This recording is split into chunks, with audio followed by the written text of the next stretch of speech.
Goeiedag Afro 212 studente, baie welkom by hierdie module. In hierdie video gaan ek probeer om jou so bietjie te oriënteer ten opsigte van wat op jou wag in hierdie module en ook wat assessering betref.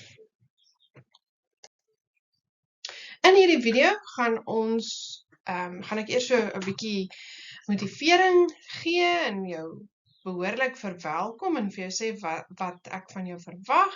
En dan gaan ek vir jou wys wat is die struktuur van die module, wat assessering gaan behels en dan gaan ons so 'n paar wenke vir sukses gee. Dit is vir my heerlik om jou te verwelkom by Afro 212. Afro 212 is een van die meer uitdagende Afro modules en ek dink as jy regtig met 'n positiewe ingesteldheid hierdie module aanpak, gaan dit vir jou baie nuttig wees en dit gaan jou grense verskuif. My ingesteldheid is regtig dat ek graag wil hê elkeen van my studente moet hierdie module deurkom. Ek is nie iemand wat vragies vra om studente uit te vang nie, maar aan die ander kant wil ek ook graag hê dat studente hulle studiemateriaal goed moet ken en dat hulle dit moet kan toepas, krities daaroor nadink en daaroor nadink hoe hulle dit eendag in hulle klasse gaan gebruik. So ek het 'n hoë standaard, maar ek het vir jou alles op die e-klasblad gegee wat jy nodig het om goed te kan presteer in hierdie module. Of jy nou 'n 60% mikpunt het, en of jy nou 'n 50% mikpunt het, en of jy nou graag 'n onderskeiding wil behaal, dit is alles moontlik indien jy gebruik maak van dit wat vir jou beskikbaar is op hierdie e-klasblad. Maar wat verwag ek van jou? Daar's 3 goed wat ek van jou verwag. Die eerste is 'n positiewe ingesteldheid. Wanneer ons iets uitdagend aanpak met 'n positiewe ingesteldheid, is die stryd reeds halfpad gewonne. So, hierdie module het die potensiaal om regtig vir jou 'n wêreld oop te maak waarvan jy vroeër nog nie geweet het nie. En as jy dit met 'n positiewe ingesteldheid aanpak en jy dink na oor hoe dit jou in jou klaskamer kan help eendag, dan gaan jy definitief die vrugte pluk. Die ander ding wat ek van jou verwag is 'n leerbare ingesteldheid. Dit sal goed wees as jy besef dat jy iets kan leer uit hierdie module. Ek weet nie alles nie, maar ek weet nogal heelwat oor die onderrig van Afrikaans. En as jy bereid is om by my te leer en by jou medestudente te leer, dan gaan jy 'n baie ryker leerervaring hê. Laastens verwag ek van jou om betrokke te wees. So dit beteken dat jy die werksprogram volg en dat jy elke dag, elke week jou deeltjie doen, soos wat dit vir jou daar aangedui word. En dat jy ook die aanlyn sessies sal bywoon, nê? Dit beteken ook jy's betrokke. En wanneer jy iets nie verstaan nie, dat jy dan sal uitreik per e-pos en sal vra vir 'n verduideliking of hulp. Maar dat jy eers self ook sal probeer om deur die studiemateriaal gelei te word tot begrip, nê? Die werk in hierdie module is vreemd, dis moeiliker, en daarom gaan dit dalk van jou vra om 2 of selfs 3 of 4 keer deur die leermateriaal te werk voordat dit vir jou gaan sin maak en jy gaan verstaan. Maar 'n mens doen wat nodig is, nê, om sukses te behaal. Hierdie module bestaan uit 4 leereenhede: die ontwikkelingsgeskiedenis van Afrikaans, Afrikaanse kinder- en jeugliteratuur, lesbeplanning vir taalstrukture en konvensies en fonetiek en fonologie in die klaskamer. Nou elkeen van hierdie leereenhede het 'n les en daar is sekere aangeduide studiemateriaal en daar is 'n videolesing. By sommige van die leereenhede is daar meer as een les of meer as een videolesing. En dit het ek gedoen om te verseker dat 'n eenheid nie te lank raak nie. So dit is verdeel in hanteerbare gedeeltes. En dan natuurlik is dit baie belangrik om die aanlyn sessies by te woon. Die aanlyn sessies is die plek waar ek belangrike praktiese inligting gee oor assesserings en oor die eksamen en waar ek dele wat ek deur die jare agtergekom het moeilik is vir studente, waar ek dit behandel en eenvoudig verduidelik met voorbeelde. So woon dit asseblief by, maak sommer nou reeds aantekeninge en hou van die datums en hou daardie tye oop sodat jy dit kan bywoon.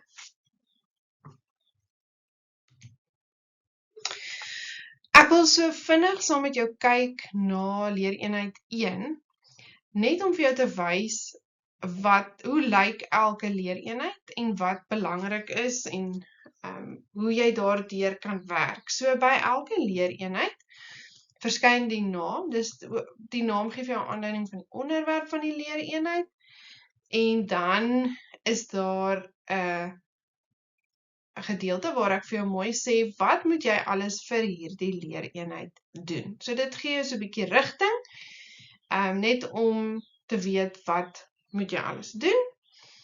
So, dan is daar die les. Die les lyk so, dit is 'n skakel. Wanneer jy daai skakel oopmaak, dan kom jy op die eerste bladsy van die les. Hierdie eerste bladsy is baie belangrik, want hier sê ek vir jou hoeveel uur jy nodig het om die leereenheid te voltooi.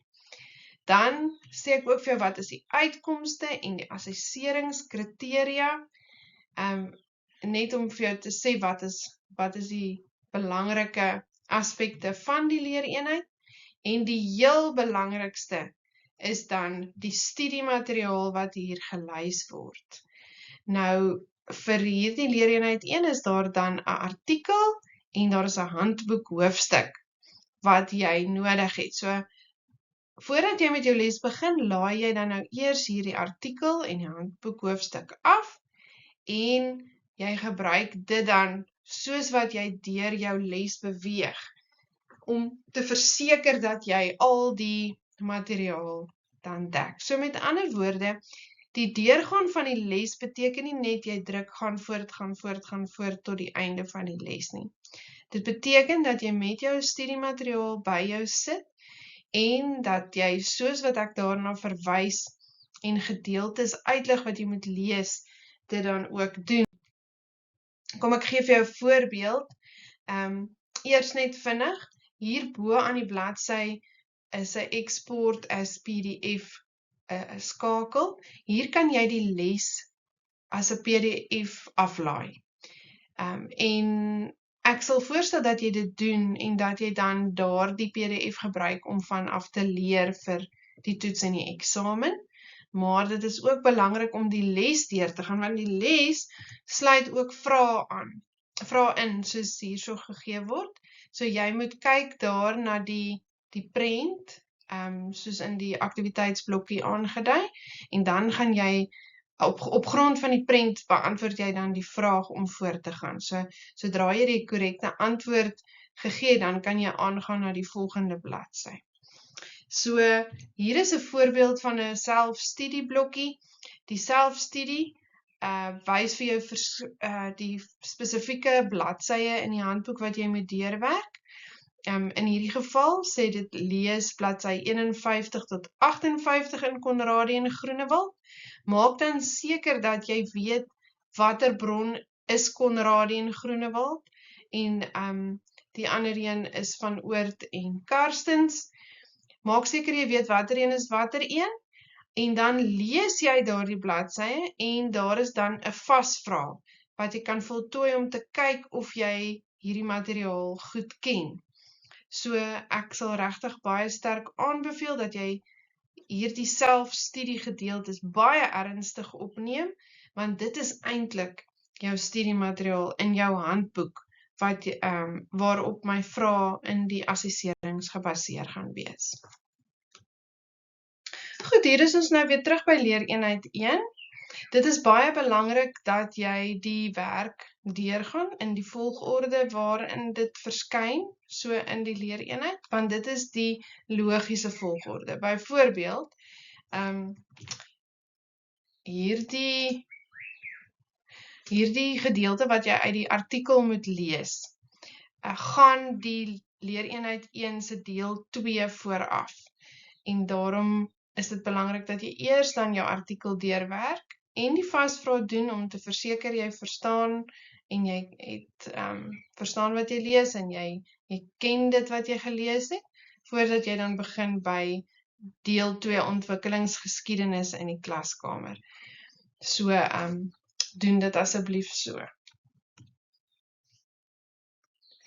Goed, by assessering het ons 3 groot assesserings vir deelnamepunte. Die eerste ene is lesbeplanning. Dit tel 25 punte. Dis 'n E-klas opdrag. Dan is daar ook 'n E-klas opdrag oor fonetiek. Dit tel ook 25 punte. En dan is daar 'n kwartaaltoets wat alreeds die 18de Februarie geskryf word wat 50 punte tel en oor eenhede 1 en 2 handel. So dit is oor die ontwikkelingsgeskiedenis en oor die kinder- en jeugliteratuur. Nou die kwartaaltoets is sommer vinnig op julle, so dit is baie belangrik dat jy reeds wanneer jy leereenheid 1 en 2 vir die eerste keer deurwerk, dit deurwerk met die oog op die kwartaaltoets. Ek weet almal van julle se tyd is beperk en daarom is dit baie belangrik dat wanneer jy dit deurgaan, jy dit reeds as 'n leergeleentheid beskou. Dit tel 50 punte van jou deelname punt, met ander woorde die helfte. En dit is 'n toets waarin jy regtig goed kan doen. Die ontwikkelingsgeskiedenis is 'n leerwerk. So as jy dit ken, kan jy alles reg hê. Daar is ook 'n gedeelte oor die kinder- en jeugliteratuur. Daar is toepassingsvrae, maar weer eens is dit heelwat leerwerk. Dit is natuurlik so dat wanneer jy leer, moet jy dit ook kan toepas in die klas, want dit toets ware begrip. Die 2 E-klas opdragte tel 25 punte elk, so dit is die ander helfte van die deelnamepunt. Dit is maar in die vorm van 'n quiz, met ander woorde ook maar 'n tipe toets, dis O-boek. Jy mag jou boeke of jou materiaal by jou hê en jy beantwoord dan 'n sekere hoeveelheid vrae. Die fonetiek opdrag is die een wat studente gewoonlik nogal as uitdagend ervaar. Daarom is dit verskriklik belangrik dat jy jou studiemateriaal moet deurgaan voordat jy hierdie opdrag aanpak. Nou dit klink logies, maar ek sien dikwels dat studente vergeet van 'n opdrag en dit dan op die nippertjie voltooi sonder om die werk deur te gaan. En met hierdie fonetiek is dit ononderhandelbaar om die werk deur te gaan. Jy gaan nie net kan raai nie. Daar gaan van jou verwag word om sekere simbole op 'n rekenaar te kan tik. En dit gaan jy waarskynlik net kan doen as jy gesien het hoe dit gedoen moet word in die video's wat ek in die les ingesluit het. So asseblief, maak doodseker dat jy goed voorberei vir elkeen van hierdie 3 assesserings, aangesien elkeen van hulle 'n groot deel van jou deelnamepunt tel. My wenke vir hierdie module is die volgende. Werk asseblief volgens die werkprogram. Die werkprogram is op die E-klasblad gelaai. Daardie program is die program wat ek ook gebruik. Jy sal sien die leereenhede is ingedeel en daar is ook tyd vir jou om voor te berei of te werk aan sekere opdragte. Die datums van die opdragte is ook aangedui. En as jy daardie werkprogram volg, sal jy nie onkant gevang word deur enige assessering of vir die voorbereiding vir die eksamen nie. Werk asseblief alle lesse noukeurig deur, soos wat ek vir jou gevra het op die vorige skyfies ook. werk van bo na onder, maak seker, jy het jou studiemateriaal by jou, lees alle voorgeskrewe materiaal waarna verwys word en doen elke aktiwiteit. Wanneer ek 'n eksamen opstel, gaan ek dikwels terug na die lesse en kyk wat het ek by die aktiwiteite gevra en dan gebruik ek dit dikwels as inspirasie vir die vrae wat ek ook dan in die eksamen vra. Kyk na elke videolesing en terwyl jy na die videolesing kyk, maak notas. Jy gaan nie weer tyd hê om na die videolesing te kyk nie. Waarskynlik. Miskien het jy baie tyd. Maak ordentlike notas met elke videolesing. Die gehalte van die notas moet sodanig wees dat jy dit kan gebruik om vir die eksamen voor te berei. Die inligting wat ek in die videolesings gee, is baie belangrik. En dit maak 'n belangrike komponent van die studiemateriaal uit. Onthou, as jy op 'n kampus universiteit toe gegaan het, sou jy 'n klomp lesings bygewoon het en jy sou daar gesit het en een keer daardie lesing gehoor het en notas gemaak het. Verbeel jou dit is nog steeds die geval, dat jy net eenmaal na daardie videolesing kan kyk en dat jy dan notas daarvan maak. Woon asseblief die ondersteuningssessies by. Dit is baie belangrik vir jou om te weet waarop fokus ek in die assesserings, watter gedeeltes is vir my belangrik en watter aspekte. Dit is eintlik maar die assesseringskriteria, is dit waarop jy moet fokus. Doen asseblief jou assesserings nadat jy die les en die voorgeskrewe materiaal deurgewerk het. Sodoende is jy baie beter voorberei vir daardie assessering en kan jy verseker dat jou punte dit ook sal weerspieël. En dan terwyl jy deurgaan deur jou materiaal in die artikels of die videolesings of die lesse, as daar woorde is wat jy nie mooi verstaan nie of onseker is oor, soek dit op. 'n Groot deel van voorgraadse studies is om jou woordeskat op universiteitsvlak te kry.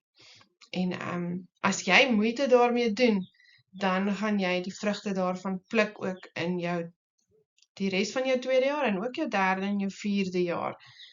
En veral indien jy dalk nagraadse studie oorweeg. Nou ja, dit is dan, ons is amper baie sterkte vir hierdie module. Jy is baie welkom om my te kontak op per e-pos by annemarie.fourie@aros.ac.za. Die module e-pos word ook beman deur die assistent, mevrou Elria Herbst. Enige vakverwante vrae, met ander woorde as jy iets teekom en jy verstaan nie mooi nie, en jy wil hê ek moet dit vir jou verduidelik, dan is ek die aangewese persoon om te kontak. Maar as daar enige administratiewe kwessies is, soos 'n skakel wat nie wil oop nie, of enige probleem met toetse of eksamens, dan kan jy die module e-pos kontak. Mevrou Herbst sal jou graag help. Reg, so baie sterkte vir die module. Ek hoop dit is vir jou 'n leersame ervaring en ek wil jou regtig aanmoedig om hard te werk sodat jy hierdie module die eerste maal kan slaag. En vir die van julle wat dit reeds herhaal, sterkte aan julle ook. Maak seker dat dit julle nie onderkry nie en kry sommer 'n goeie punt, maak die beste van 'n slegte saak. Dankie julle, mooi bly. Totsiens.